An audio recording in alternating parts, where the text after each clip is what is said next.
to do touching up on some little bit of reading, because these things do make me laugh. This is about like what expert says what you should be doing with your car, like basically whether you should be driving slow or not, which these things are actually quite funny, to be honest with you.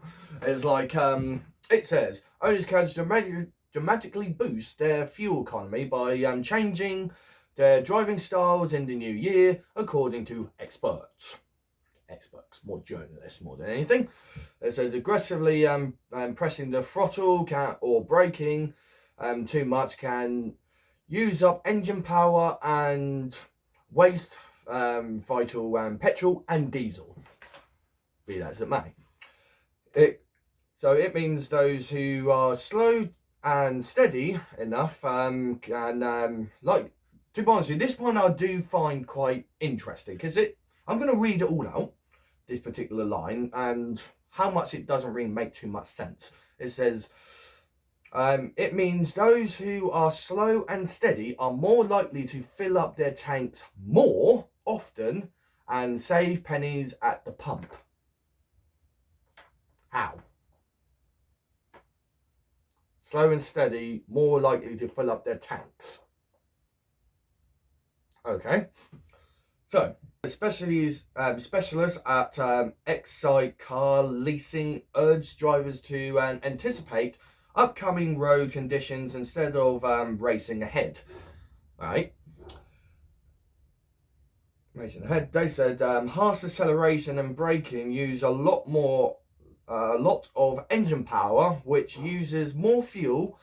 Not only this is better for the environment to brake and accelerate smoothly, but it's also better for your fuel bill.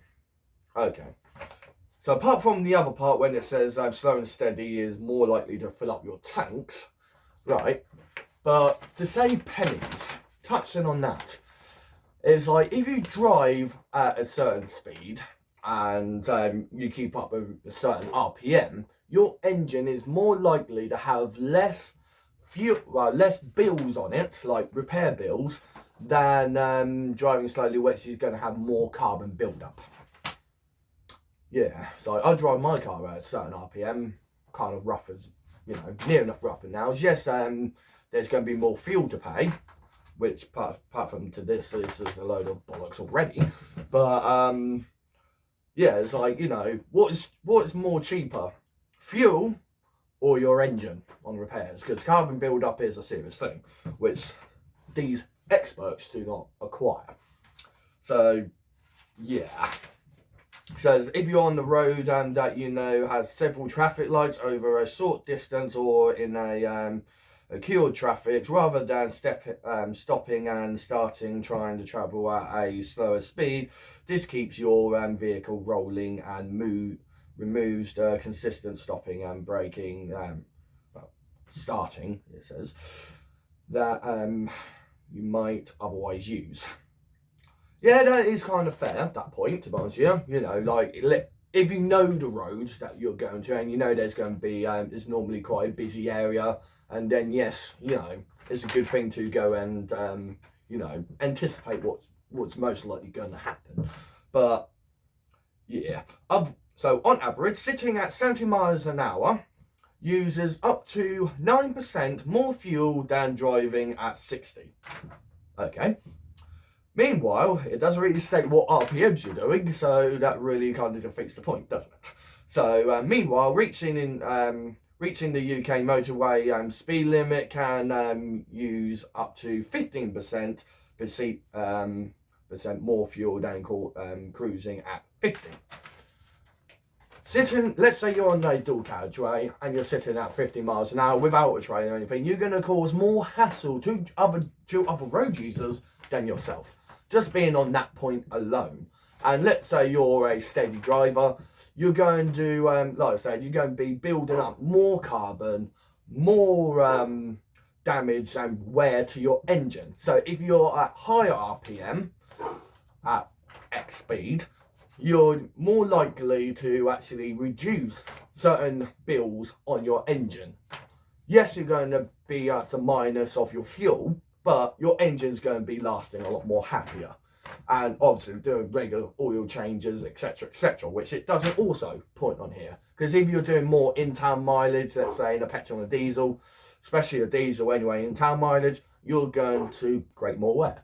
So, on that note, it's like, yeah, so you can be doing lower speeds, saving fuel, apparently, at lower RPM, but the wear to your engine is unspeakable. It's like, I've seen things like, such as this is how, a load of nonsense these things are, is like suspension wear. Yes, going on potholes at a certain speed is not brilliant for anyone, but let's say it was a while ago once I last read this, before I did YouTube. So it also mentioned that, what was it? It mentioned that going over certain speeds, like high speeds, can damage your suspension. Your suspension is a lot cheaper than your engine repairs. Like let's say you're travelling across the motorway, etc., and you're doing what's it called? And you're doing about 70 miles an hour, and your suspension is going to wear out. It's a wear item, your suspension is, on that note. But like I said, yeah, and doing lower speeds, you're going to cost yourself more in engine repairs, like I said, carbon build-up, and other wear items, like your turbo is going to, it's going to clog up. Your oil is going to get more, it's not going to get temperatured right, so you're on that temperature part, it's going to, you're not going to be at optimal temperature. So all by means, let's say you start up your engine from cold, yes, take it a little bit easy, and then as soon as your temperature starts to ease up a bit, and as soon as your engine starts to warm, yes, go for it. But things like I said, doing high speeds while trying to go rough as nails on a cold engine, it's not brilliant. No, your engine needs to be at a certain temperature, and that's a good way to look after your engine, in fact. And especially when you're you're at temperature,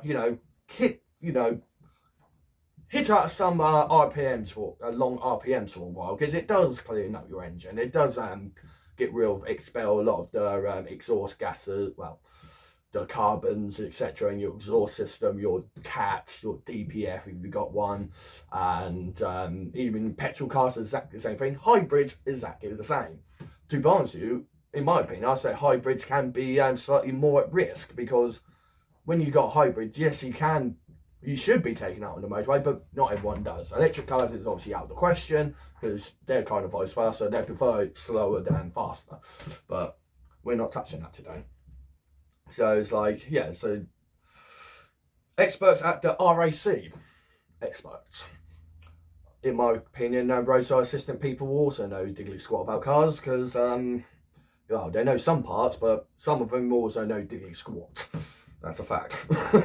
I've seen it myself. Claim travelling at 56 miles an hour is considered the optimum speed on the UK roads. However, they also suggest cars are likely to be most fuel efficient anywhere between 45 and 50.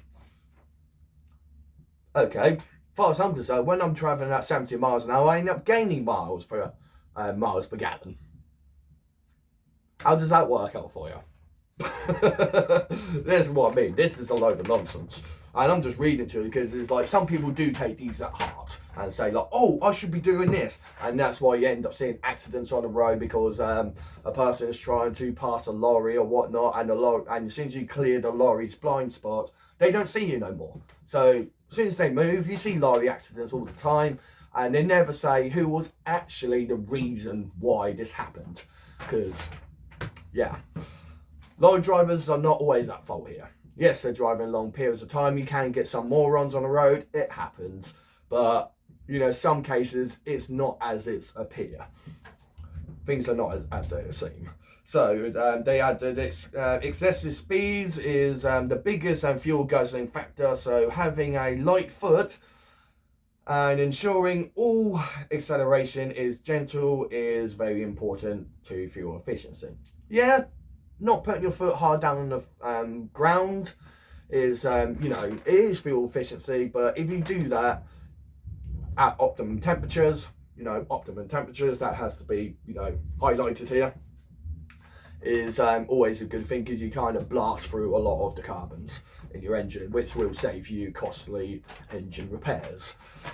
And yeah, so of course you will always have to accelerate a number of times on the journey.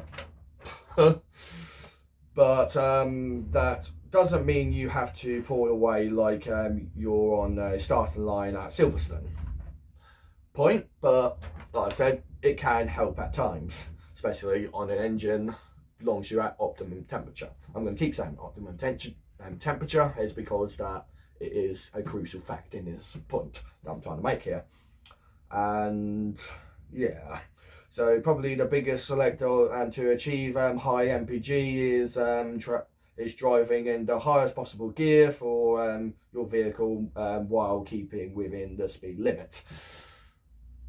Yet again, highest gear, not always the best option, because carbon is going to build up, and especially if you need to do a DPF clear out, your engines can do it on their own, and it's probably what causing a lot of these Range Rover fires, where manufacturer's fault is probably also within it.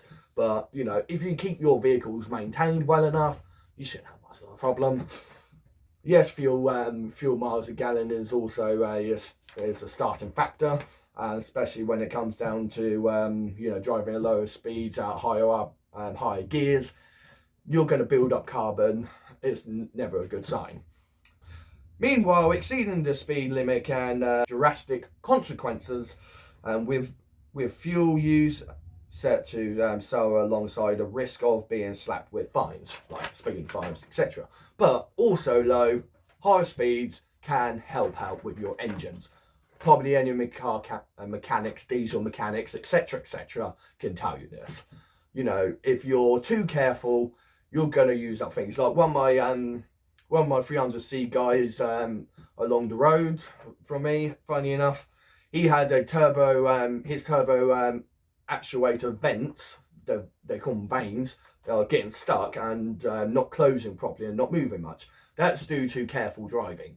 Too much careful driving, especially in diesels. Petrols are just as at risk, just not as bad as diesels, but especially at risk is when you're too careful. You can't be too careful with cars. Electric cars, all by means, go for it if you're not going far at all. But in petrol and diesels, you have to take a little bit more care and make sure engines can last near enough any of them, unless they've got really bad manufacturing faults, and then Kias. But yeah, near enough any new cars, to be honest with you, these days. But some older cars also have problems themselves. So either way, be cautious on what you're doing when you're driving, because like I said, if you go too careful, you're going to make unsightly repairs to your engine. And if you're going to go too fast, if you're going to go really fast, be careful of your RPM, that you're not exceeding a certain amount, because you will blow it. But like I said, if you do it cautiously, if you learn exactly what you need, what speeds you should be doing. You see me on my drives, and you see how I run that car. It's rough, but it's not too rough. It's within specs, in my opinion, because I never had to switch out an engine, and carbon build-up don't really have that much of an issue with, as far as I'm aware of. But I never had to replace a turbo on my car, so I have. That says a lot. And yeah, but then again, it depends what previous owners are. My car had 8 previous owners. That's a lot, with a course of 127,000. 114,000 since I had it. So yeah, 8 owners. But it's a good car so far. But yeah, so driving at 80 miles an hour is thought to use up 25% more fuel than those cruising down the road at 70. Be it as it may, yes, 70, 80, wherever your preference is. If you have your good enough RPM going, it doesn't really matter. You don't have to do 80. But, having good RPM, good higher RPM is a good way to clear out your engines, especially if you want to do you know, what I've done several times is a DPF clear out. Is you go out higher RPM, like do 70 on that on about third gear is 3,500. Yes, that uses a lot more fuel, but means that I'd have less costly builds on my engine. Same thing. And as like I said, it's the same thing with suspensions and etc. etc. You know, there are wear items. Same with braking. You know, it says like, you know, you're going to have costly builds with your brakes. It's a wear item. You're going to wear them out anyway. You can prolong it, but you're going to cause damage to other vital organs in your vehicle. But if you're doing, you know, braking, it is there. It is, you know, your pad's going to wear out regardless. Doesn't really matter. But yeah, so we know a lot of people are looking to save money right now, and these simple hacks are a great way to cut costs at the fuel pump. I'm not going to read the other bit because I don't care about it, no, not anymore. Because like I said, engines cost a lot more, like thousands of pounds, while suspension work is probably going to cost you near a couple £100. Unless you're in a Range Rover, then you're looking at £1,000 each. But either way, though, your engine is going to cost a lot more than £1,000 each. Fact.